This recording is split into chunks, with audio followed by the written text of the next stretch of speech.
Huwag ka sanang magagalit sa sasabihin ko, ha? Kasi, nung una pa naman, sinabi ko na sa'yo, huwag kang masyadong umasa kay Jordan. Dahil ikaw lang ang masasaktan. Tingnan mo ngayon. Umiiyak ka na naman. Ikaw na naman ang nasaktan.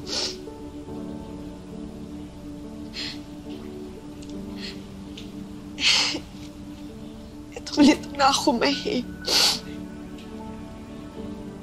Akala ko kasi may magbabago pagkatapos nung huli naming pag-uusap ni Jordan. Akala ko ako pa rin yung gusto niya. Mali ba ako ng akala?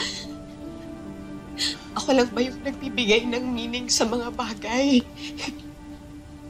Umaasa ba ako sa wala? Hindi ko na alam. Anak, hindi ko alam kung ano ang tumatakbo sa isip ni Jordan. But one thing is certain. He is in a relationship. And he is already committed to Shaira. You just have to accept that, anak.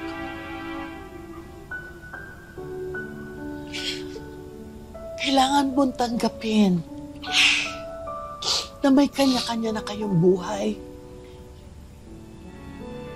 Kailangan hindi ka na umasa na magbabalik pa kayo sa dati. Just learn to forget him. I mean, anak, gusto mo bang ma-stuck sa pain ng paghihiwalay ninyo habang buhay? Of course not. Huwag mong limitahan ang sarili mo para maging masaya ulit. Learn to move on. Meron kang 2 anak. Sa kanila mo ibuhos ang pagmamahal mo, ang atensyon mo. You have so much love to give, anak. Huwag kang patuloy umasa kay Jordan. Kasi ikaw ang talo. Ikaw lang ang laging masasaktan.